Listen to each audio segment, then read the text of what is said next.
Engine बनाने वाली company के पूर्व मालिक को देशद्रोह के आरोप में गिरफ्तार किया गया है।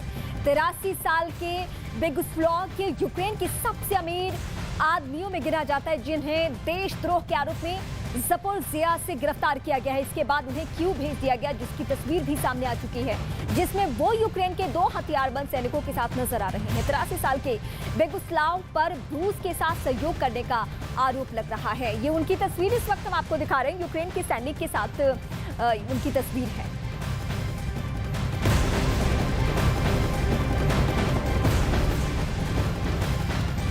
रूस के हमले में यूक्रेन के आम नागरिकों की मौत हो रही है। यही नहीं, यूक्रेन ने आरोप तो ये लगाया है कि रूस की सेना आम लोगों पर जुल्म सितम ढा रही है, लोगों को टारगेट करने के अलावा टॉर्चर भी कर रही है। रूस के सैनिकों ने जाते हुए जो इलाके जीत लिए गए हैं वहां टॉर्चर चैम्बर बना दिया है, जिसमें क्रूरता के साथ लोगों को दफन किया जा रहा है। ये वहां के उस एरिया की तस्वीर है।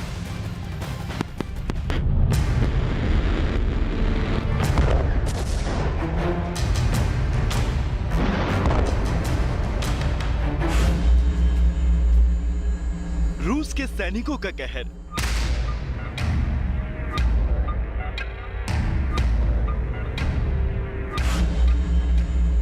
यूक्रेन के लोगों के साथ दरिंदगी।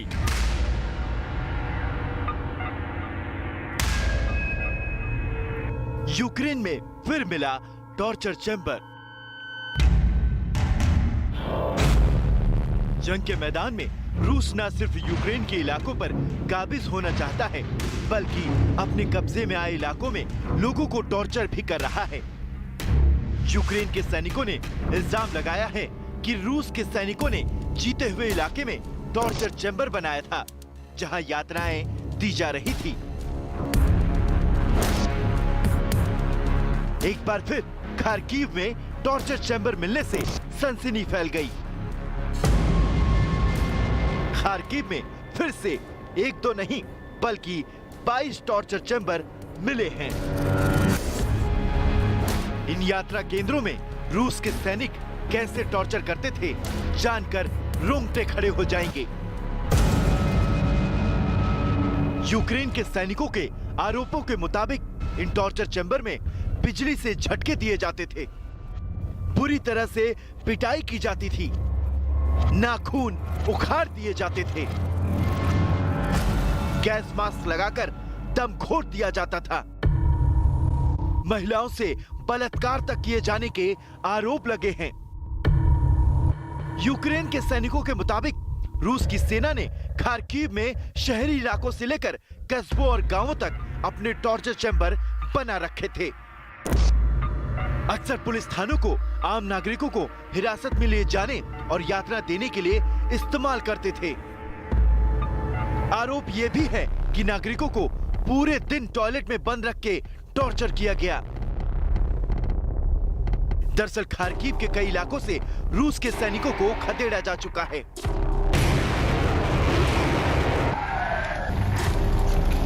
जेलेंस्की की फौज ने हिमराज की मदद से रूस के सैनिकों को परास्त किया, और जब इन इलाकों में सर्वे किया गया तो वहां कई टॉर्चर चैम्बर और सामूहिक कब्रों के मिलने के बाद हड़कंप मच गया। आरोप है कि रूस के सैनिकों ने स्थानीय लोगों के साथ बड़ा अत्याचार किया है। यूक्रेन के खार्किव से आई इन तस्वीरों ने रूस के सैनिकों की दरिंदगी को बेनकाब कर दिया।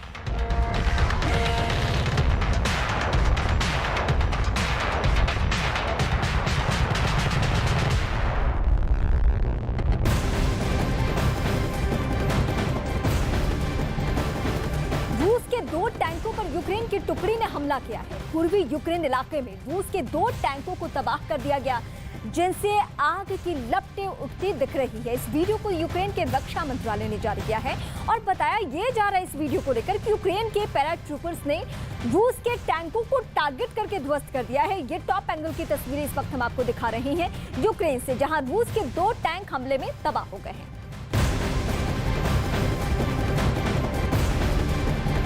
बैटल ग्राउंड में कई मोर्चों पर भीषण जंग की स्थिति इस वक्त है। कई इलाकों से पीछे हटने के बाद रूस के सैनिक एक बार फिर यूक्रेन के सैनिकों पर कहर बनकर टूट रहे हैं।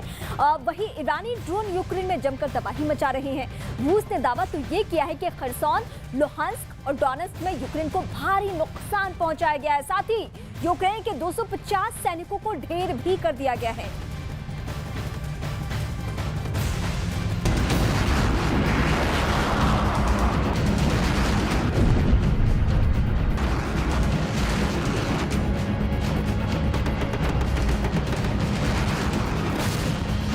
यूक्रेन पर कब्जे के सेट में पुतिन ने तबाही मचा दी है। ड्रोन हमलों और मिसाइल अटैक से यूक्रेन के कई शहरों की सूरत ही बदल गई है। शहर के शहर वीरान होते जा रहे हैं। यूक्रेन के अलग अलग शहरों से बारूदी हमले की तस्वीरें आ रही हैं, खासकर उन इलाकों में जहां ज़ेलेंस्की की सेना ने रूस को खदेड़ दिया है, जिसके बाद रूस की सेना ने कहर बरपा रखा है।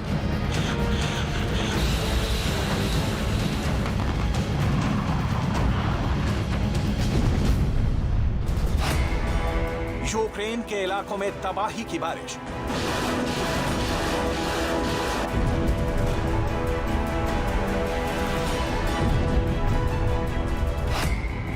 खेरसोन, लुहांस्क, डोनेट्स्क में भारी नुकसान।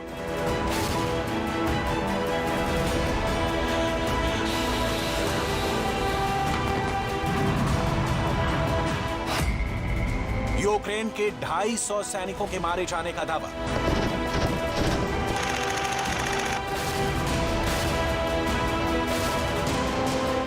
यूक्रेन को पूर्वी इलाके में बढ़त मिल रही है, जिसके बाद से पुतिन का गुस्सा 7वें आसमान पर है। यानी पुतिन पर प्रेशर जबरदस्त है। ये उनकी बहुत बड़ी हार है, जिसके बाद रूसी सेना ने कहर बरपा रखा है। रूसी सेना यूक्रेन में प्रांत दर प्रांत, शहर दर शहर तबाही मचा रही है और युद्ध का भयानक मंजर दुनिया देख रही है। रूस ने दावा किया है कि खेरसोन, लुहांस्क और डोनेट्स्क में यूक्रेन के ड्रोन को बर्बाद कर दिया है। वहीं कई टैंक और लड़ाकू विमानों को भी नष्ट कर दिया है। रूस के इस हमले में यूक्रेन की सेना को भी भारी नुकसान पहुंचा है। ज़ेलेंस्की ने आरोप लगाया कि रूस ने इन प्रांतों में 36 मिसाइलें दागी। इतना ही नहीं, पुतिन यूक्रेन को घुटने पर लाने के लिए इस कदर छटपटा रहे हैं कि वो किसी भी हद तक जा सकते हैं। मतलब जिसे पुतिन रूस का घोषित कर चुके थे, उसे ज़ेलेंस्की ने हथिया लिया। अब अगर ये कहा जाए कि पुतिन की नाक कट गई तो गलत नहीं होगा। इसलिए रूस में हलचल मची है। यूक्रेन को पटखनी देने के लिए रूस ने अभी तक का सबसे बड़ा मिसाइल अभ्यास किया है। 10 दिनों के इस वॉर एक्सरसाइज में RF, टाइफून और लाइटनिंग जेट पायलटों ने हिस्सा लिया, जिसमें advance air to air Astra missile से अभ्यास किया गया। ये मिसाइल ड्रोन टारगेट को पूरी तरह नेस्तनाबूद करने में सक्षम है। वॉर एक्सरसाइज में ड्रोन पर करीब 53 मिसाइलें दागी गईं। इस मिसाइल का वजन 88 किलोग्राम है। मिसाइल की लंबाई 2.9 मीटर है और करीब 25 किलोमीटर तक निशाना लगा सकती है। हालांकि यूक्रेन दावा कर रहा है कि इस जंग में दोनों देशों की कांटे की टक्कर हो रही है, लेकिन पुतिन ज़ेलेंस्की के इन सारे दावों से बेफिक्र यूक्रेन पर मिसाइलें दागे जा रहे हैं। ना वो रुक रहे हैं और ना उनकी सेना।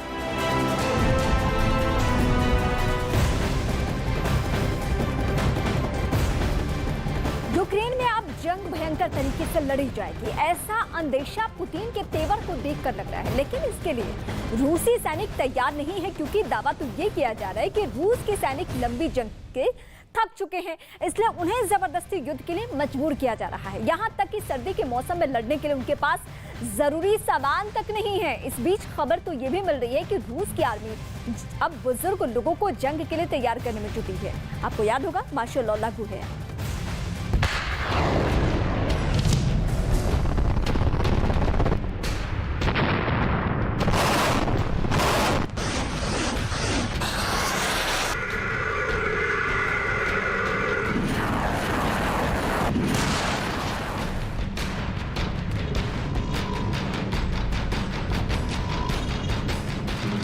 रूस की सेना पर जुल्म और सितम।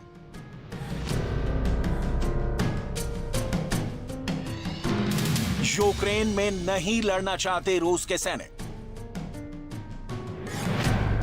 बूढ़ों की फौज तैयार कर रहे हैं पुतिन।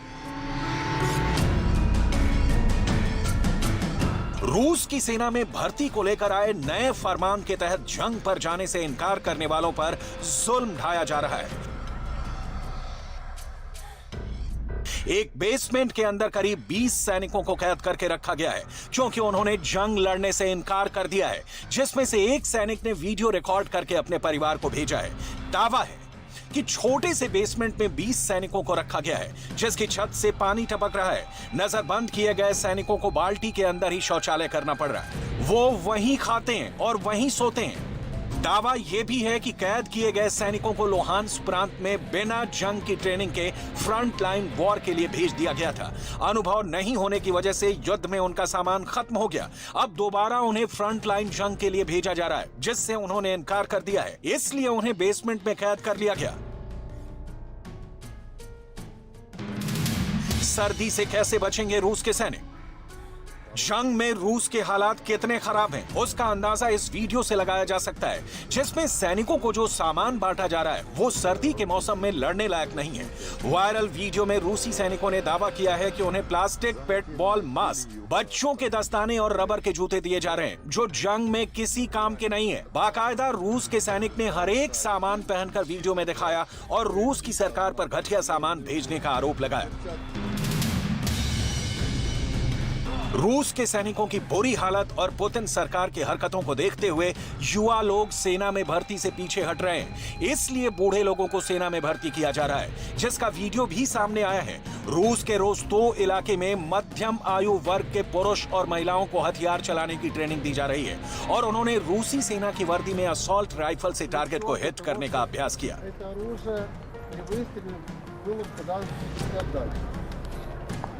यानी यूक्रेन से जंग का पासा रूस के लिए उल्टा पड़ता दिख रहा है, क्योंकि ना ही सैनिक रूस के लिए लड़ने को तैयार हैं और ना ही वहां की जनता पुतिन का साथ देती दिख रही है। इसलिए हताश और परेशान पुतिन किसी भी तरीके से युद्ध जीतना चाहते हैं, लेकिन यूक्रेन की सेना अपनी जमीन बचाने के लिए कड़ी टक्कर दे रही है, इसलिए रूस का जीतना मुश्किल दिख रहा है। रूस और यूक्रेन जंग पिछले 8 महीने से जारी है और अब युद्ध खत्म होने के बजाय और भी तेज होते जा रहा है। यूक्रेन ने जंग में रूस के बड़े नुकसान का दावा किया है। यूक्रेन का दावा यह है कि रूस के 67,470 सैनिकों की अब तक जंग में मौत हो चुकी है। वहीं 2,584 रूस के टैंक को यूक्रेन की सेना ने तबाह कर दिया है। यूक्रेन ने रूस के 270 लड़ाकू विमान नष्ट करने का दावा किया है। जंग में रूस की 5,284 बख्तरबंद गाड़ियां भी तबाह करने का दावा है यूक्रेन की तरफ से। रूस यूक्रेन के भीषण जंग में रूस के 1,361 ड्रोन भी तबाह करने का दावा किया जा चुका है। ये दावा यूक्रेन ने फिर दोहराया है। वहीं रूस की 350 क्रूज मिसाइल बर्बाद करने का दावा भी यूक्रेन ने किया है। ये फिलहाल युद्ध की स्थिति है। क्या बेलारूस यूक्रेन युद्ध में एंट्री करने वाला तीसरा देश होगा? बेलारूस में पुतिन की सेना की तैनाती का मतलब क्या है? पुतिन बेलारूस को अटैक के लिए लॉन्च पैड की तरह इस्तेमाल क्यों कर रहे हैं? यूक्रेन को आशंका सता रही है कि कहीं बेलारूस से ही पुतिन यूक्रेन के खिलाफ एटम बम का इस्तेमाल तो नहीं करेंगे।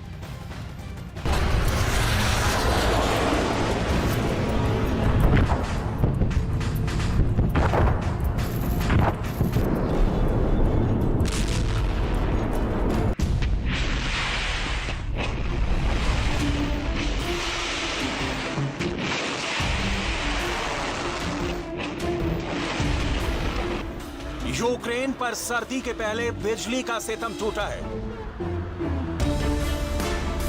खूब काला, दूर दूर तक पसरा अंधेरा। खिड़कियों से निकलने वाली 2-4 रोशनी ही क्या अब यूक्रेन का मुकद्दर होगी। तस्वीर बोरोद्यांका शहर की है। पूरे शहर में ब्लैकआउट है। शहर की ऊर्जा को युद्ध की आग ने सोख लिया है। दूर दूर तक सड़कों पर अंधेरा और सन्नाटे का आलम है। चारों ओर जैसी वीरानगी छा गई है। बिन बिजली बोरोद्यांका सूना पड़ा है। और बोरोद्यांका ही नहीं, यूक्रेन के कई शहरों में बत्ती गुल ने जिंदगी पर ब्रेक लगा दिया है।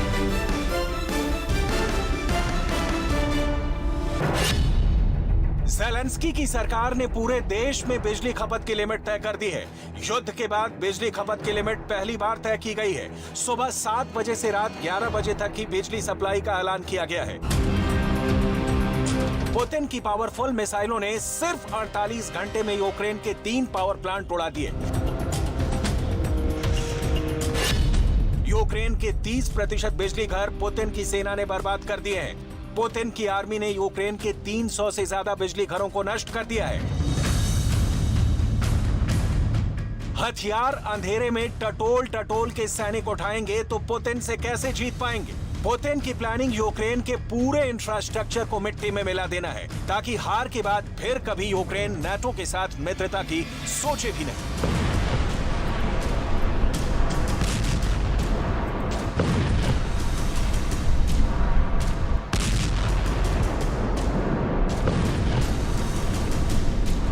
यूक्रेन में ब्लैकआउट है और बेलारूस में बम बांधे जा रहे हैं। बेलारूस के राष्ट्रपति अलेक्जेंडर लुकाशेंको खुद जायजा ले रहे हैं। सैनिकों से समझ रहे हैं कि दुश्मन को निशाना बनाने की उनकी रणनीति किस स्टेज पर है।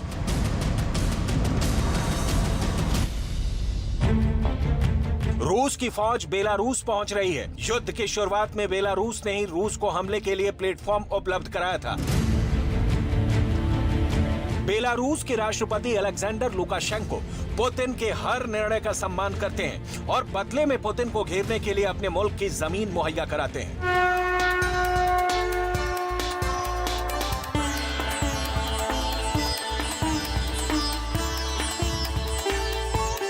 पीएम सर के आने की बहुत ही खुशी है।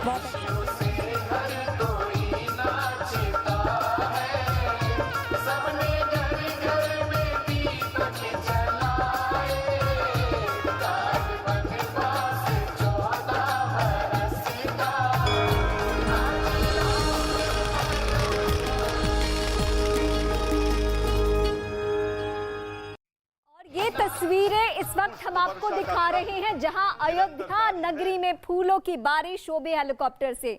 योगी आदित्यनाथ, सीएम योगी आदित्यनाथ हर दीपोत्सव की तरह इस बार भी इस अयोध्या नगरी पर फूलों की बारिश कर रहे हैं। और ये हमने अमूमन देखा है कि अयोध्या के रंग रूप में जो बदलाव आज के दिन देखने को मिलता है, ऐसा लगता नहीं है कि मौजूदा वक्त की अयोध्या है। ये ऐसा लगता है कि ये श्री राम की वो अयोध्या है जिसे त्रेता युग के बारे में हमने पढ़ा सुना है। तो ये खूबसूरती, ये जो तस्वीरें आप देख रहे हैं वो अयोध्यावासी का पूरा प्रदेश, पूरा देश, पूरा विश्व आज दीपोत्सव के इन अलौकिक क्षणों का आनंद ले रहा है,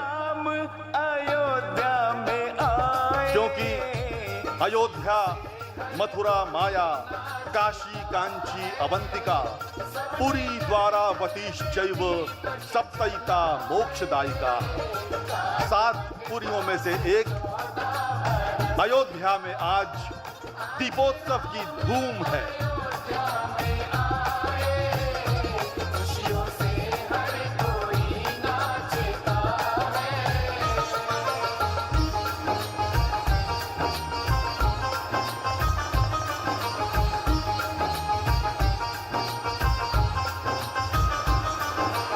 हेलो हेलो हेलो, जय बराबर। और ये तस्वीरें इस वक्त हम आपको दिखा रहे हैं राम की नगरी यानी अयोध्या से। वो अयोध्या जो आज की तारीख में, आज के दिन में, इस पल में, इस क्षण में ऐसी सजी है जैसे आप टीवी स्क्रीन के जरिए देखकर चाहते हो कि हम अयोध्या में इस वक्त हो। ये जो कलाकार हैं वो राम, सीता, लक्ष्मण के तौर पे हैं। और फिलहाल जब सीएम योगी आदित्यनाथ दीपोत्सव के मौके पे पहुंचते हैं तो वो जाकर पहले तिलक लगाते हैं, आरती उतारते हैं और फिर विधि विधान के साथ इस पूजा की शुरुआत होती है। और शाम होते ही लाखों दिए सरयू के किनारे राम की पैड़ी पर एक साथ जगमगा उठते हैं, जो कि एक वर्ल्ड रिकॉर्ड है। और ये फिलहाल देखिए राम, सीता, लक्ष्मण ये सभी आगे बढ़ रहे हैं। और दीपोत्सव में आज जो झांकी पूरे नगर में भ्रमण की है यानी पूरी अयोध्या नगरी में, उसमें भी राम के हर दौर के बारे में दिखाया गया है। यानी जब वो जाते हैं लंका पर विजय करने, जब सीता हरण होता है, जब राम वनवास जाते हैं, जब राम का राज्याभिषेक होता है, ये सब झांकियों में दिखाया जा रहा है। और फिलहाल प्रभु श्री राम को आप इस वक्त देख रहे हैं कि वो रथ पे सवार हो रहे हैं। सीएम योगी आदित्यनाथ की मौजूदगी है। इंतजार है शाम होने का कि पीएम मोदी यहाँ पे आए दीपोत्सव के मौके पर। तस्वीरें आप देख रहे हैं और जैसे ही आप तस्वीरें देखते हैं तो आपके जहन में निश्चित तौर पर रामचरितमानस का उत्तरकांड सामने आ रहा होगा। सबसे पहले राम का राज्याभिषेक किया गया, 14 साल के वनवास के बाद राम आए, साथ में जानकी मैया थी। तो जैसे ही आते हैं तो सबसे पहले गुरु वशिष्ठ से मिलते हैं। और अभी जो आप तस्वीर देख रहे हैं, ये तस्वीर दरअसल ये तस्वीर भी बड़ी महत्वपूर्ण है, क्योंकि जैसे ही आते हैं प्रभु श्री राम, उसके बाद में मुनिवर उनका स्वागत करते हैं। और इसमें तो एक चौपाई है उत्तरकांड की, सुनत बचन जह तह जन जाए, सुग्रीवदी तुरत अनवाए, पुनि करुणा निधि भरत मुकारे, निज कर राम जटा निरुआरे। यानी कि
पूछा जाएगा तो हम वर्णन कर पाएंगे कि हमने देखा है कलयुग में भी त्रेता युग जैसी रामचरितमानस। क्योंकि हम यहाँ जब बैठते हैं, जब लोगों से बातचीत कर रहे हैं, तो सब यही कहते हैं कि हमने अयोध्या को हमेशा राजनीति के घेरे में घिरा हुआ देखा।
सरकार कर रही है।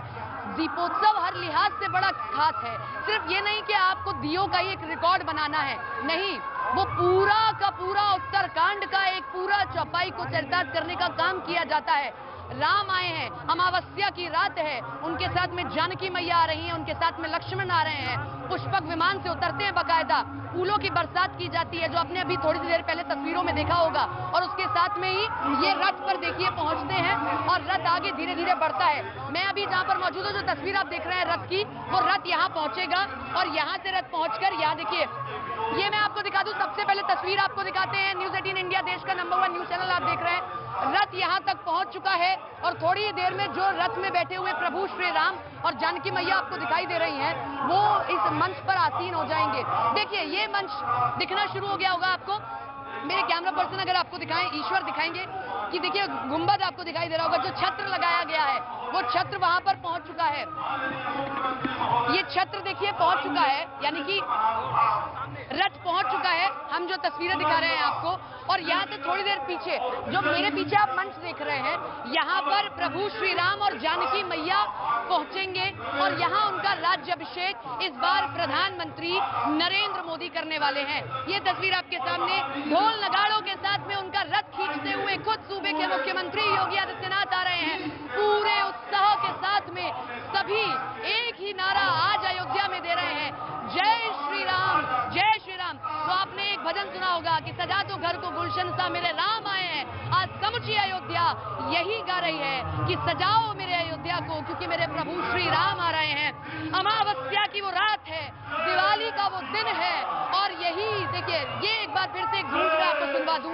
ये तस्वीर आप देख रहे होंगे, न्यूज 18 इंडिया देश का नंबर 1 न्यूज चैनल दीपोत्सव की मेगा कवरेज आप देख रहे हैं, जिसमें प्रभु श्री राम का रथ और जानकी मैया उसमें सवार हैं। सामने उनके तीनों भ्राता बैठे हुए हैं, लक्ष्मण, भरत, शत्रुघ्न, और आगे बैठे हैं मुनि वशिष्ठ, और आगे आगे इस रथ ने चलना शुरू कर दिया है। तो ये जो अभी आपने जयकार सुना, इससे जुड़ी मुझे एक चौपाई याद आ रही है उत्तरकांड की। जनक सुता समेत रघुराई, पेखी प्रहर्ष मुनि समुदाय, वेद मंत्र तब दिज उचारे, नव सुर मुनि जय जय से पुकारे। तो ये देखिए आप कि इस चौपाई में ये कहा गया कि जैसे प्रभु श्री राम का रथ आगे पहुंचता है तो लोग जो आसपास होते हैं वो जय श्री राम के नारे लगाने शुरू कर देते हैं। तो यहाँ पर भी कुछ ऐसा ही हुआ, जय श्री राम के नारे लगाए गए, मुनि वशिष्ठ बैठे हुए, वैदिक मंत्रोच्चारण होगा और वैदिक मंत्रोच्चारण के साथ ही उनका यहाँ पर राज्याभिषेक किया जाएगा। और देखिए बजरंग बली भी साथ में मौजूद है। जब यहाँ से प्रभु श्री राम गए थे 14 साल पहले, तो वो अकेले थे, लेकिन नहीं मालूम था कि सुंदरकांड में उनकी मुलाकात उनके परम भक्त हनुमान से होने वाली है। तो सबसे पहले हनुमान उतरे हैं और ये देखिए, विजय पाकर अधर्म पर धर्म की विजय हमेशा होती है। रावण भले ही कितना बड़ा विद्वान क्यों ना रहा हो, लेकिन उसे अहंकार था अपने ज्ञान का।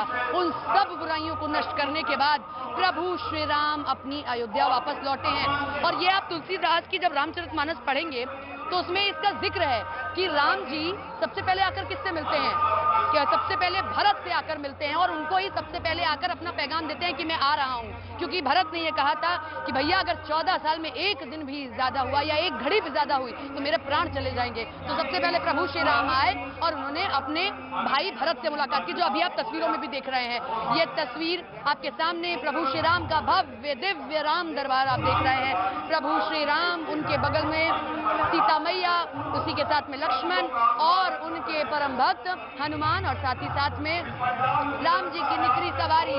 इस भजन को यहाँ सभी गा रहे हैं, सभी के आंखों में कैमरा। देखिए एक चीज आप देखिए, चीजें बदल जाती हैं लेकिन भाव वही रहता है। उस समय में आपने देखा फूलों की बरसात की गई, लेकिन आज स्मार्टफोन का दौर है तो इस मोमेंट को हर कोई अपने फोन में कैद कर लेना चाहता है।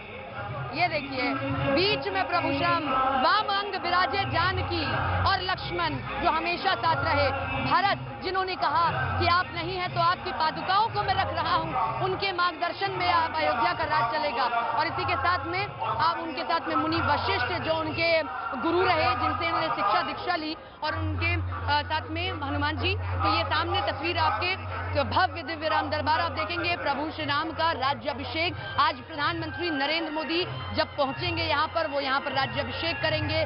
जरा कल्पना कीजिए, ये तो हम सिर्फ निमिष मात्र सोच रहे हैं। जब अयोध्या, उस वक्त की अयोध्या कैसी रही होगी।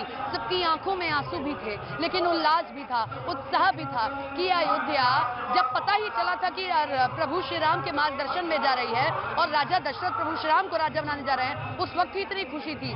आज तो 14 साल बाद लौटे हैं, इतना लंबा इंतजार अयोध्या ने कर लिया और प्रभु श्री राम भी कहते हैं कि बैकुंठ से भी ज्यादा प्यारा अगर मुझे कुछ है तो वो मेरे लिए अयोध्या है। तीर्थों के तीर्थराज इलाहाबाद, प्रयागराज भी अगर कहीं पर आकर शीश नवाते हैं तो वो अयोध्या है। सरयू नदी कितनी प्रिय है मेरे प्रभु श्री राम को, कितनी प्रिय है मेरी जानकी मैया को। तो ये प्रभु श्री राम का प्यार अयोध्या से है। कहते हैं कि कलयुग में आप राम का नाम लीजिए वही बहुत होता है। तो यही यहाँ पर आप देखिए कि कलयुग के भी जो भक्त हैं, क्योंकि कलयुग को कहा जाता है कि वो युग है जहाँ पर कोई धर्म का काम नहीं करेगा, लेकिन कैसे कलयुग में राम का नाम लेने पर ही आप तर जाते हैं। तो यहाँ हर किसी के जहन में सिर्फ और सिर्फ वही छवि चल रही है, सभी श्री राम का नाम ले रहे हैं। ये तस्वीर आप देखिए आसपास जितने लोग हैं। अब ये तस्वीर आपके सामने है। यूं तो प्रधानमंत्री भी तिलक करेंगे, लेकिन उससे पहले विधि विधान से पूजा अर्चना राज्यपाल आनंदीबेन पटेल कर रही हैं और सभी ने आज भगवा रंग की पगड़ी को भी पहना है। ये आपके सामने तस्वीर हम रख रहे हैं और साथ ही साथ मुख्यमंत्री योगी आदित्यनाथ भी वहां पर मौजूद हैं। सबसे पहले राज्यपाल पहुंची हैं और राज्यपाल महोदया वहां पर देखिए तिलक कर रही है प्रभु श्री राम का। सीता मैया, यकीन मानिए मैं यहाँ पर हूँ, आज मैं अपना ये सौभाग्य मानती हूँ कि मुझे अयोध्या में इस विहंगम दृश्य को देखने का मौका मिला है, इस भव्य दिव्य अयोध्या के दीपोत्सव को देखने का मौका मिला है। अयोध्या के लोगों को कहा जाता है कि धन्य है ये लोग, अयोध्या का मर्म कोई नहीं जान सकता। आज ये तस्वीर देखने के बाद आपको समझ आएगा। यहाँ से रामकथा पार्क से हनुमानगढ़ी कितना दूर है, लगभग 1 किलोमीटर की दूरी है, लेकिन बावजूद इसके वहाँ भी जितने लोग हैं वो इसी तरीके से यहाँ पर स्वागत कर रहे हैं। जगह जगह एलईडी लाइट्स लगाए गए हैं, उसमें इसी तरीके से ये मंचन दिखाया जा रहा है और सभी वहां पर आनंद इसका ले सकते हैं। ये मात्र कलाकार होंगे, लेकिन आज अयोध्या के लोगों के लिए जितने लोग यहाँ मौजूद हैं और खुद मेरे लिए प्रभु श्री राम यही हैं। मानो सौभाग्य मिला मुझे भी कि मैं इसको देख पा रही हूँ, समझ पा रही हूँ और आपको बता पा रही हूँ, वर्णन आपसे कर पा रही हूँ। तो ये देखिए तिलक किया जा रहा है। तो इस दौरान की छपाई मैं आपको बताती हूँ। प्रथम तिलक वशिष्ठ मुनि कीन्हा, उन सब विप्र आयुष दीन्हा, सुत बिलोक हर्षि महतारी, बार बार आरती उतारी। यूं तो उत्तरकांड में कहा गया कि सबसे पहला तिलक मुनि वशिष्ठ को दिया गया, क्योंकि कुल गुरु हैं वो श्री राम के, तो पहला अधिकार उनका बनता है। उन्होंने तिलक किया, उसके बाद में सभी आते हैं। तो जो तीनों मैयाएं होती हैं